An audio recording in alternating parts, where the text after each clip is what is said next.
تمام تعریفیں اس رب ذو جلال و اکرام کے لیے لائق و سزاوار ہیں، جو اس کائنات کا یکتا و تنہا مالک و پالنہار ہے، جس کے سوا کوئی معبود نہیں۔ وہی ایسی ذات ہے جس کے ساتھ جس سے مانگا جانا چاہیے، وہی ذات ہے جس کے سامنے سر جھکایا جانا چاہیے، وہی ذات دینے والی بھی ہے اور وہی ذات لینے والی بھی ہے۔ انگنت درود و سلام ہو انبیاء کرام پر، خصوصاً آخری نبی احمد مجتبی محمد مصطفیٰ صلی اللہ علیہ وسلم پر، جو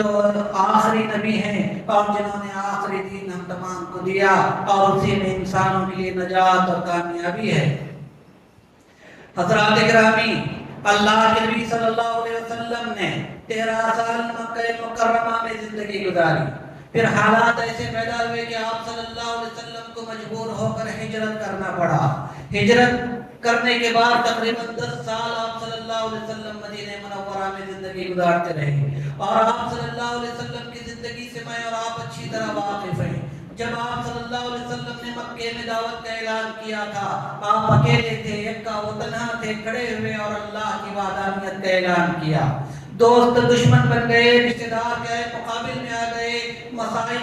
ٹوٹ پڑے، مختلف مشکلات کو آپ صلی اللہ علیہ وسلم نے برداشت کیا، پتھر بھی کھائے، لہو لہان بھی ہوئے، مختلف کیا ہے مسائل کو برداشت کرتے رہے، یہاں تک کہ مکے والوں نے جینا دوبھر کر دیا، اور حالات اس جگہ پر پہنچے کہ آپ صلی اللہ علیہ وسلم مکے والوں کی تلواروں کے سائے میں مدینے کی جانب ہجرت کر چلے جاتے ہیں۔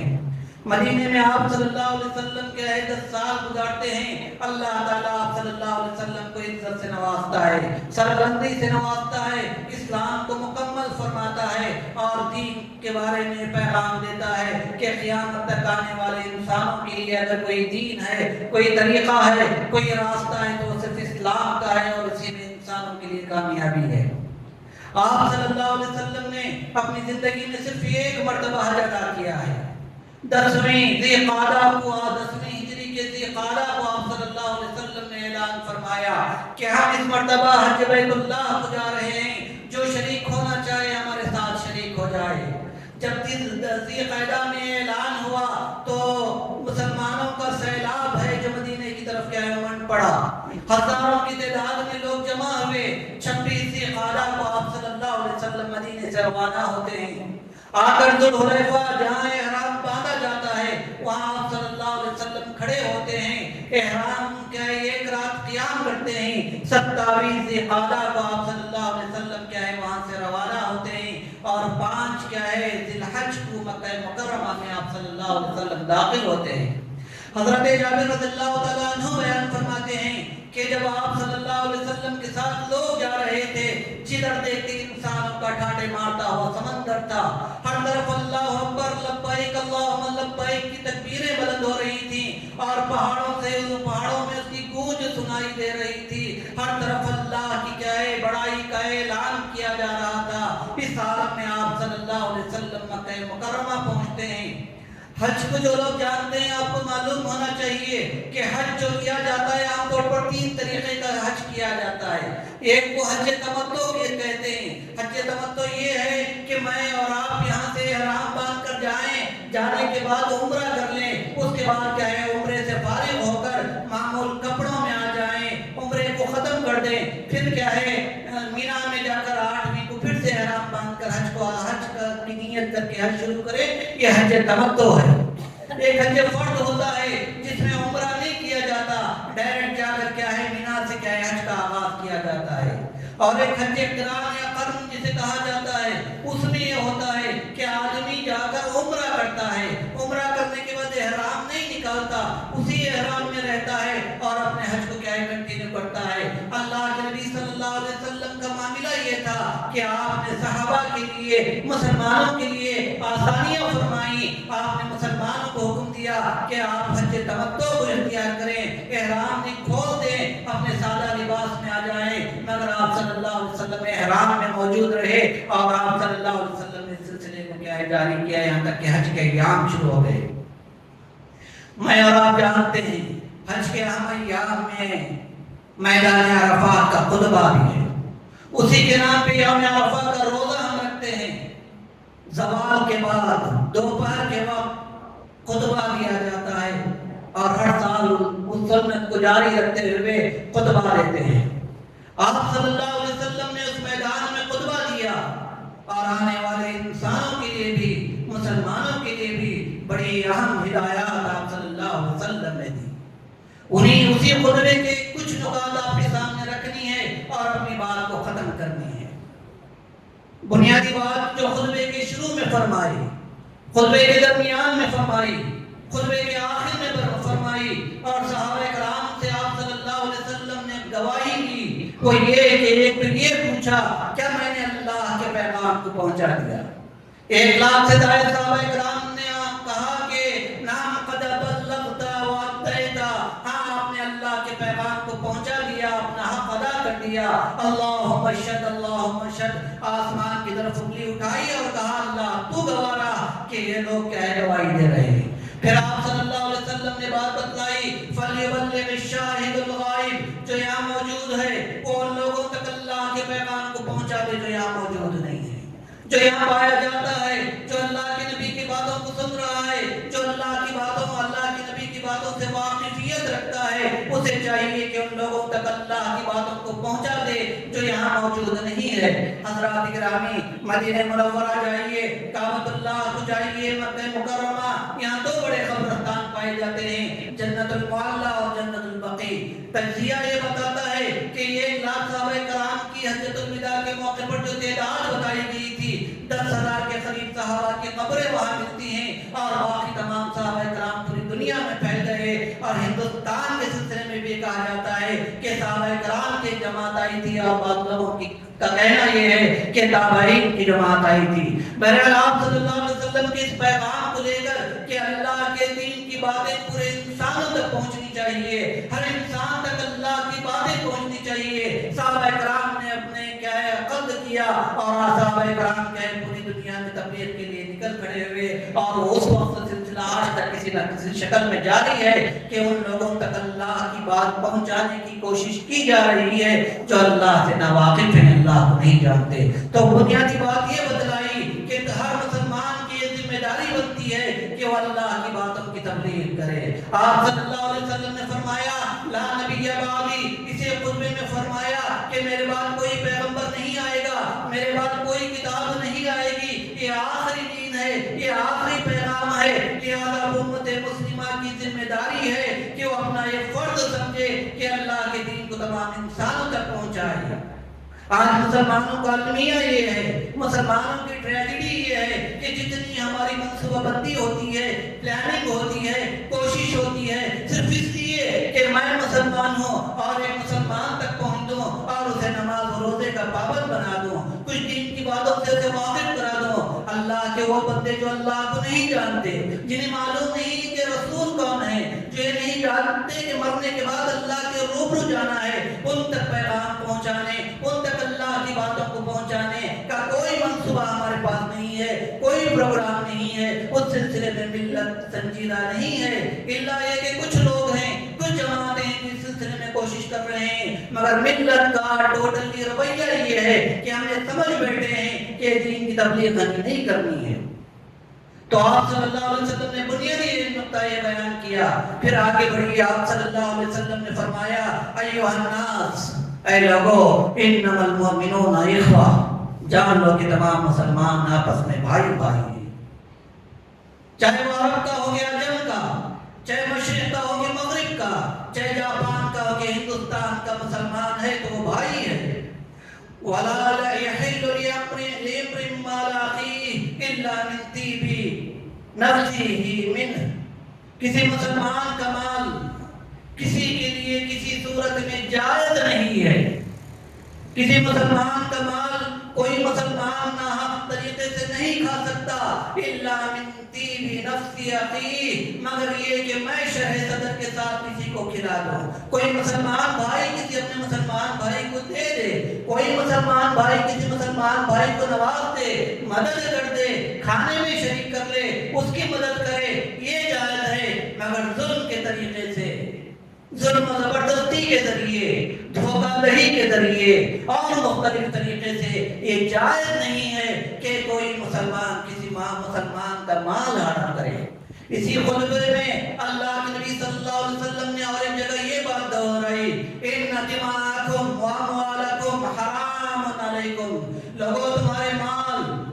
مال اور تمہاری جانیں تم پر حرام ہیں، ناجائز ہیں، کسی ایک مسلمان بھائی کا ایک پیسہ بھی تمہارے لیے ناجائز طریقے سے صحیح نہیں ہے، حرام علیکم، تم پر حرام ہے۔ ذرا بتائیے ایک لمحے کے لیے کتنے ایسے لوگ ہیں جن کے سامنے سور کے گوشت کو رکھ دیا جائے اور کہا جائے کہ بہت اچھی بریانی بنی ہے، آپ اسے مزے لے کر کھاؤ، کون ایسا مسلمان ہے جو کھانے پر آمادہ ہوگا؟ کوئی مرا ہوا جانور لا کر کے سامنے پیش کیا جائے اور کہا جائے کہ لو مزے لے کر کھاؤ، کون ایسا مسلمان ہوگا جو اسے کھائے گا؟ جب وہ جائز نہیں ہے تو اسی طرح وہ بھی حرام ہے کہ کسی مسلمان کا ایک پیسہ بھی ناجائز طریقے سے کیا ہے کھایا جائے، غلط طریقے سے کھایا جائے۔ کتنی بڑی بات آپ صلی اللہ علیہ وسلم نے کہا، حرام علیکم الی ان تلقوا ربکم، کہ تم اپنے رب سے ملاقات کرو، اس وقت تک بھی حرام ہے۔ اللہ سے تمہاری ملاقات کے وقت تک یعنی موت بھی آ جائے تب بھی تمہارے لیے جائز نہیں ہے کہ تم کسی مسلمان کا یہ پیسہ ناجائز طریقے سے کھاؤ۔ کحرمت یومکم ھذا فی شہرکم ھذا فی بلدکم ھذا، جس طرح کعبۃ اللہ مقدس ہے، جس طرح ذوالحج مقدس ہے، جس طرح مکہ مکرمہ مقدس ہے، جس طرح عرفہ کا دن مقدس ہے، اسی طرح مسلمان کی مال اور مسلمان کا جان مقدس ہے۔ آج ہمارے معاملات کیا ہیں؟ آج ہمارے لین دین کا معاملہ کیا ہے؟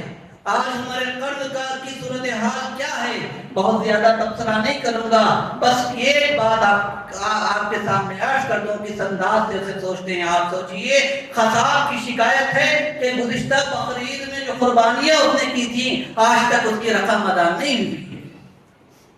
جانور خریدا جاتا ہے اس کے پیسے نہیں دیے جاتے ہیں، اسے بھی کیریکٹر کھایا جاتا ہے، اور سلسلہ شروع کرے بہت لمبا ہے۔ سوچئے کہ ہم کس جنت کے اپنے آپ کو حقدار بنا رہے ہیں۔ حرام کا لقمہ کھایا ہوا جسم کبھی جنت میں نہیں جاتا، کیا ہم نے نہیں سنا ہے، کیا نہیں پڑھا ہے؟ پھر اس کے باوجود یہ بے روی کیوں ہے؟ کیا آپ کو اس بات پر یقین نہیں ہے کہ لن تموت نفس حتی تستکمل رزقها، کہ کسی نفس کو اس وقت تک موت نہیں آئے گی جب تک کہ وہ اپنے رزق کو مکمل نہ کر لے۔ اللہ تعالیٰ آپ کے نصیبے کا یہ دانہ بھی زمین پر باقی ہے، اس وقت تک آپ کی جان لینے والا نہیں ہے۔ یہ ہمارے اختیار میں ہے کہ حرام سے جائیں حلال سے جائیں، اللہ راستے فراہم کرے گا، حلال کا انتظار کریں گے، حلال طریقے سے وہ مال ضرور آ کر رہے گا جو آپ کے نصیبے میں ہے۔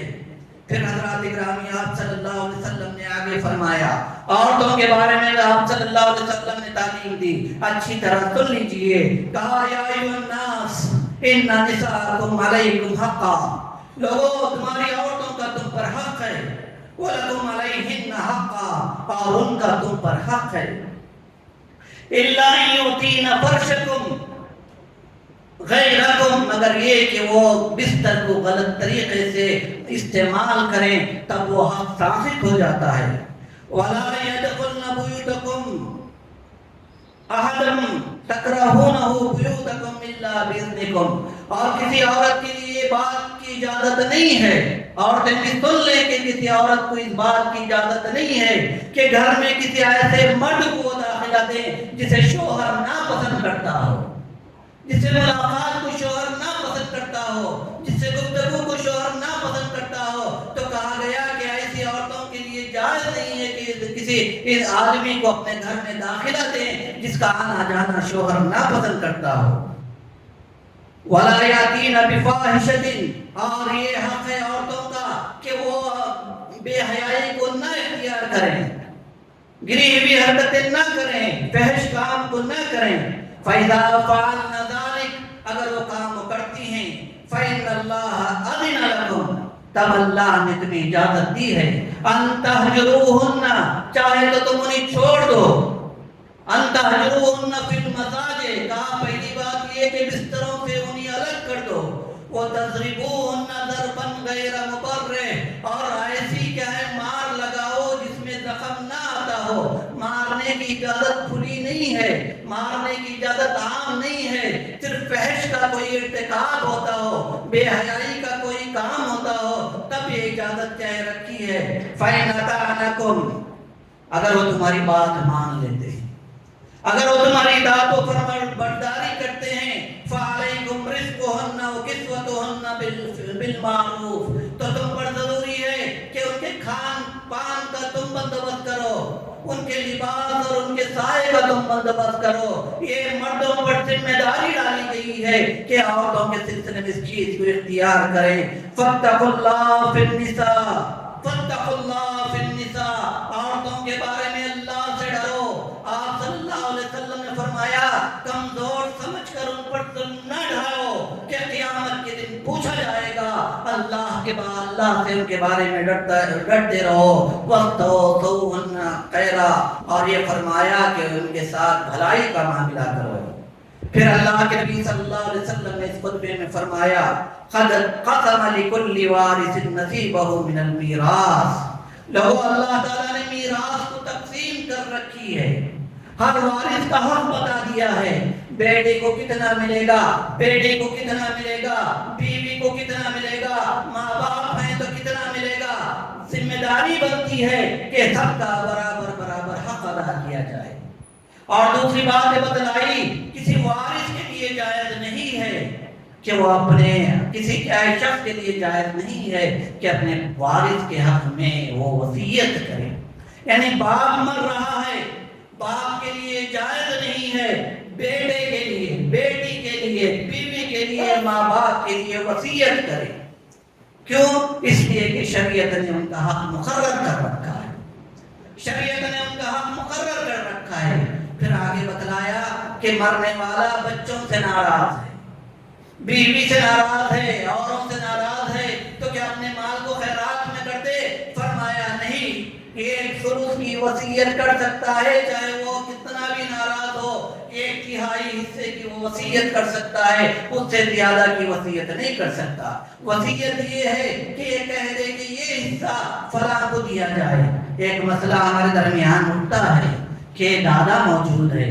دادا کی جائیداد تقسیم نہیں ہوئی تھی، بیٹے کا انتقال ہو گیا، تو شریعت یہ بتاتی ہے کہ بیٹے کے انتقال پر بیٹے کی جائیداد میں سے پوتوں کو ملے گا، دادا کی جائیداد میں سے پوتوں کو نہیں ملے گا۔ تب شریعت نے رکھا کہ دادا وصیت کر دے کہ ان کے لیے کیا اتنا حق ہے۔ پھر فرمایا جاہلیت کے تمام سود میرے قدموں کے نیچے۔ اب اسلام میں سودی کاروبار کی کسی صورت میں گنجائش نہیں ہے، سود کو میں نے ختم کیا ہے۔ اور آپ نے آگے بڑھ کر فرمایا کہ عباس بن عبد المطلب کے جو معاملات تھے ان کو میں ختم کرتا ہوں، میرے خاندان سے مثال پیش کرتا ہوں کہ نہ سود لیا جائے گا نہ سود دیا جائے گا۔ پھر آپ صلی اللہ علیہ وسلم نے فرمایا کہ جاہلیت کے سارے خون کے بدلے ختم کیے جاتے ہیں، جاہلیت کے سارے خون کے بدلے ختم کیے جاتے ہیں، اب کوئی کسی کے خون کا بدلہ نہیں لے گا۔ پھر آپ صلی اللہ علیہ وسلم نے فرمایا لوگوں یاد رکھو لا فضل لعربی علی عجمی، کسی عربی کو عجمی پر، کسی عرب والے کو کسی ہندوستانی پر، کسی ہندوستانی کو کسی عربی پر، کسی یورپی کو کسی ایشیا کے فرد پر کوئی بڑائی نہیں ہے۔ نہ کالے کو گورے پر کوئی فضیلت ہے، نہ گورے کو کالے پر کوئی بڑائی ہے، نہ غریب کو مالدار پر کوئی کہے فوقیت ہے، نہ مالدار کو غریب پر کوئی کہے بڑائیت دی گئی ہے۔ کلکم من آدم و آدم من تراب، سب تمہیں کہ ہر کوئی کیا ہے آدم علیہ السلام سے پیدا ہوا ہے، اور آدم علیہ السلام کیا ہے مٹی سے پیدا کیے گئے ہیں۔ کوئی بڑائی کوئی عظمت نہیں ہے الا بالتقوی، جو متقی ہوگا، جو پرہیزگار ہوگا، جو اللہ سے ڈرنے والا ہوگا، وہ کیا ہے اللہ کے نزدیک محبوب و محترم ہے، اس کے علاوہ کوئی بڑائی کا معیار نہیں ہے۔ پھر آپ صلی اللہ علیہ وسلم نے فرمایا لوگوں غلاموں کے ساتھ انصاف کرو، جو تمہارے ماتحت ہیں ان کے ساتھ انصاف کرو، جو تم کھاؤ انہیں کھلاؤ، جو خود پہنو وہ انہیں پہناؤ۔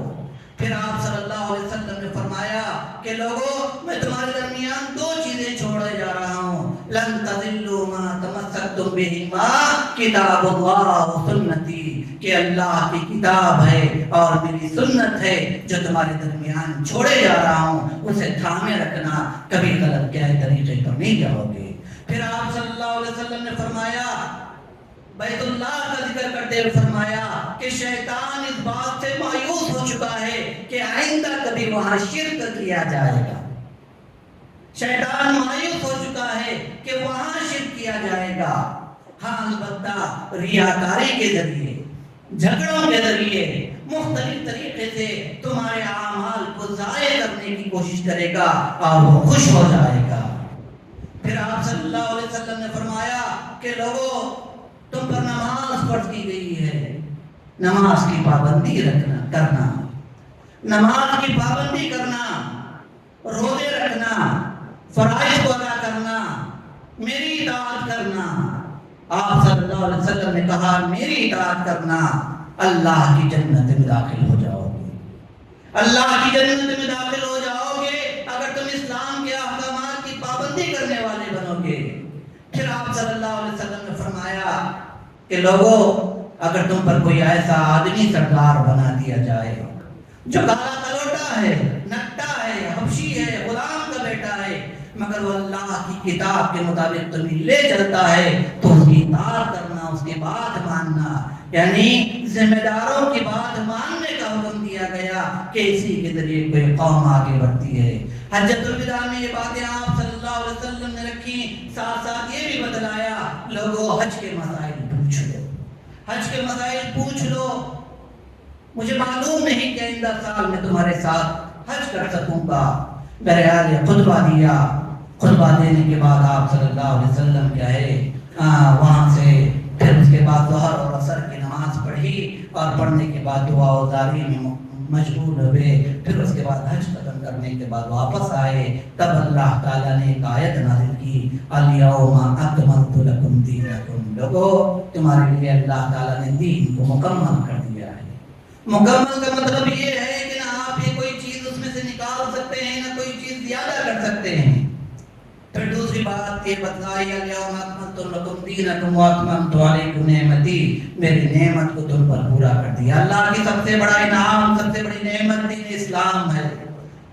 دین اسلام ہے۔ وَرَضِيتُ لَكُمُ الْإِسْلَامَ دِينًا، اور تمہارے لیے جو راستہ، جو طریقہ، جو دین پسند کیا گیا وہ اسلام ہے۔ یہ حجۃ الوداع کے خطبے میں کچھ باتیں تھیں جو آپ صلی اللہ علیہ وسلم نے بیان فرمائیں، چونکہ 2-3 دن پہلے گئے میدان عرفات میں خطبہ دیا گیا تو یہ پیغام آپ تک دینا تھا۔ اللہ تعالیٰ سے دعا ہے کہ اللہ تعالیٰ ان نکات کو سمجھنے اور اس کے مطابق اپنی زندگیوں کو بنانے کی توفیق نصیب فرمائے۔ وما توفیق الا باللہ، بارک اللہ لنا و لکم۔